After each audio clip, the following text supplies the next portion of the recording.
Right, so here is some kind of pyramid. Of course, the NRNA, in terms of its own structure, right there. Within NRNA, there are 12 task forces.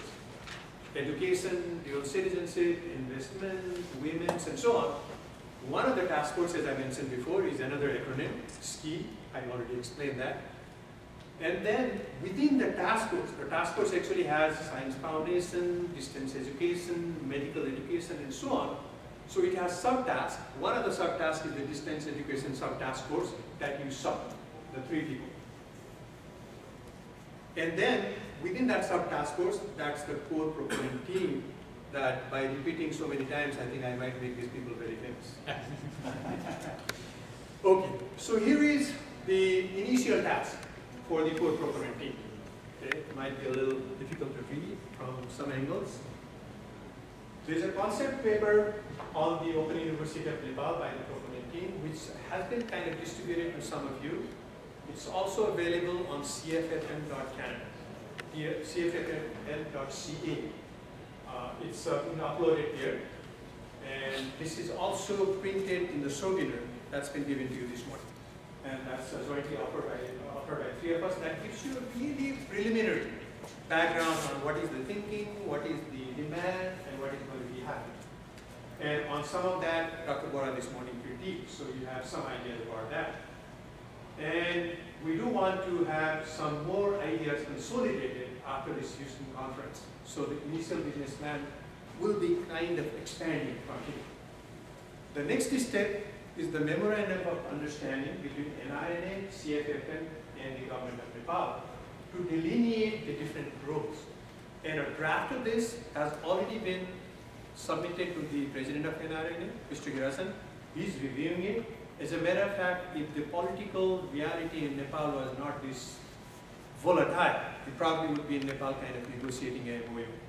And so that memorandum of understanding will give us the endorsement and the kind of initial partnership that we want to establish on this particular venture.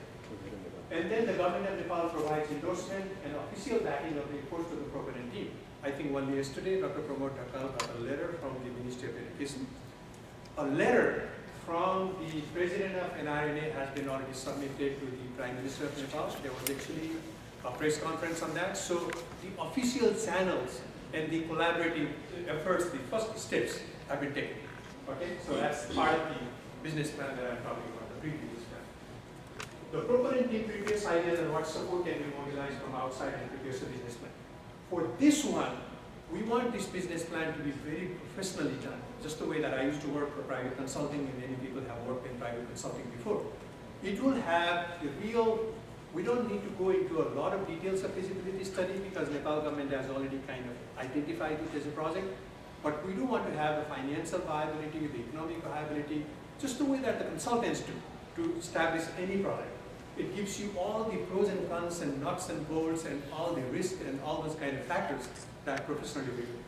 In order to do that, we probably want to initiate some funding from some source and then maybe even hire a professional consultant to do this business plan. Because this is something that on a voluntary basis, like Pramodji was saying, we make $0. As a matter of fact, we make negative dollars because we spend, right? But you also say that there is pleasure in giving.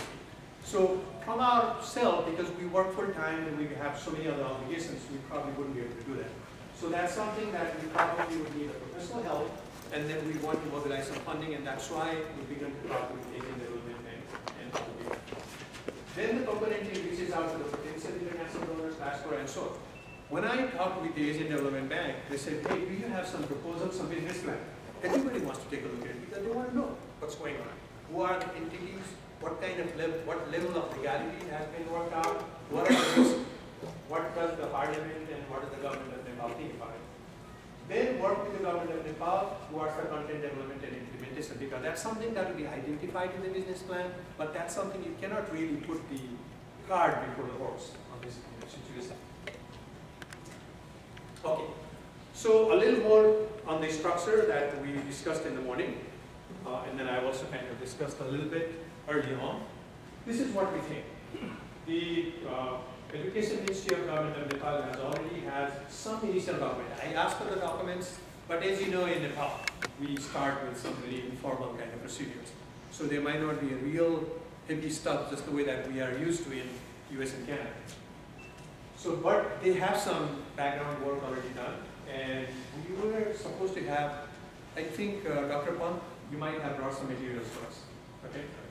So we have some background work on that. Then a bill related to the Open University of Nepal is under preparation. Actually, there are 3 parliamentarians who are already the champions of this university, and we are kind of in touch with them.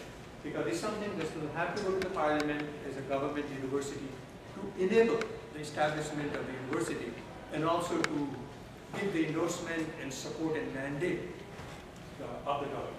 So that's something looks like there is going to be an umbrella bill, just because the priorities of the government of Nepal have shifted towards survival. This has not really seen the light of the day, but as soon as some of the things begin to kind of coalesce in Nepal, we'll push this very hard. Okay? So that's the other step that I wanted to make you people aware of. This is premature, so we don't have to kind of decide. So many factors have to go in. Some of it will have to be discussed in the business plan. But we do think it might be somewhere near the birthplace of Buddha, or in the Lumini corridor might be the actual office. Although it is going to be, a lot of it is going to be virtual, but there might be some physical office. That's very limited. We also have some initial thought of initial population of 2,000, but there was some suggestion this morning about pilot project. So this is something that has to be built in, but we are starting to think about it. Eventual student, of course, are going to be within 10 years. We are envisioning 25,000 or maybe more. So we don't know. Then, of course, there will be liaison offices. Nepal is kind of not very big. It's actually, you can fit 6 Nepal in the state of Texas, geographically. So it's not very big. But it has 30 million people, and it's kind of not very well accessible. And so we will have the liaison offices in the different places. And then, of course, the public university, competing internet system of the university, a lot of infrastructure needs to be built. So that's going to be, once again, a really big burden when you prepare the business plan. And Pramodji this morning showed us, we have no light, we have blackouts. How can you have an open university? But sometimes the demand or the proposal itself is going to drive the other things. We already heard from one of the heroes of Nepal, Mahavir Kun, who is trying to digitize and connect electronically to all of Nepal. He says he wants to help us. He wants to be part of it because that's one of the things that he does. Goraji has a problem. There is a library foundation from Mr. Naresh Koirala.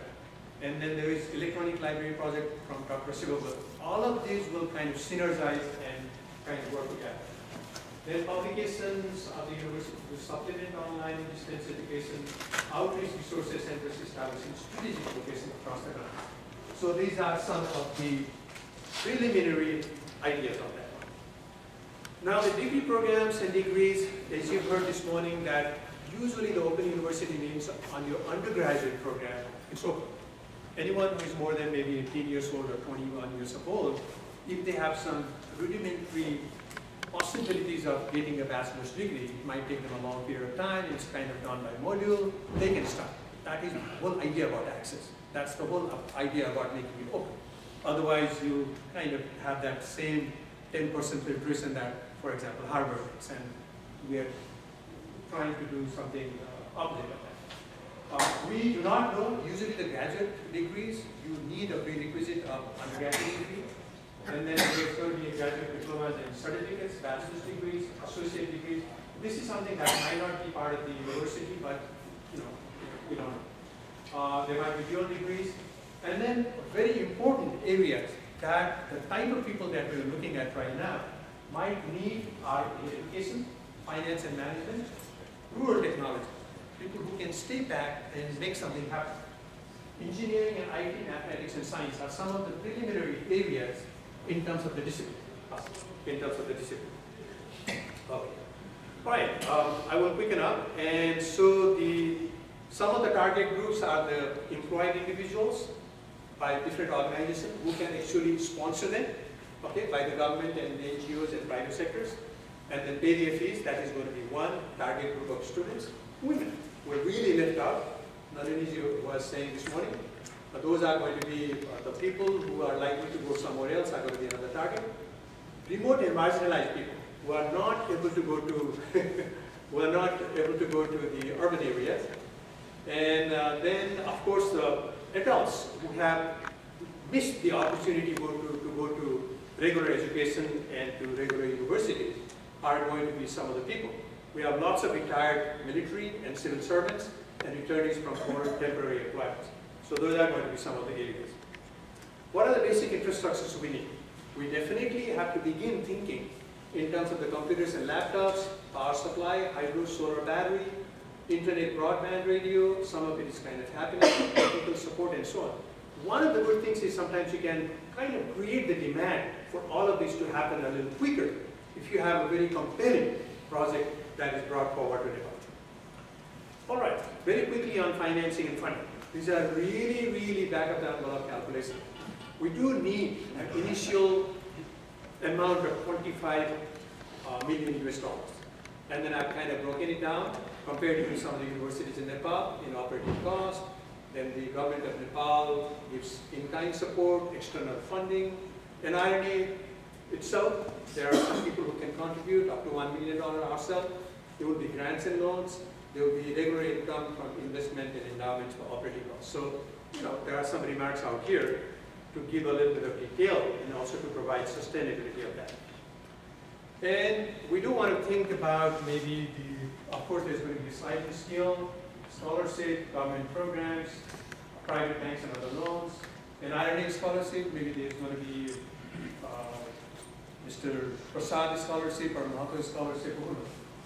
And long-term supporting mechanism for international aid and multilateral institutions, private donations. So all of those are some of the financing possibilities.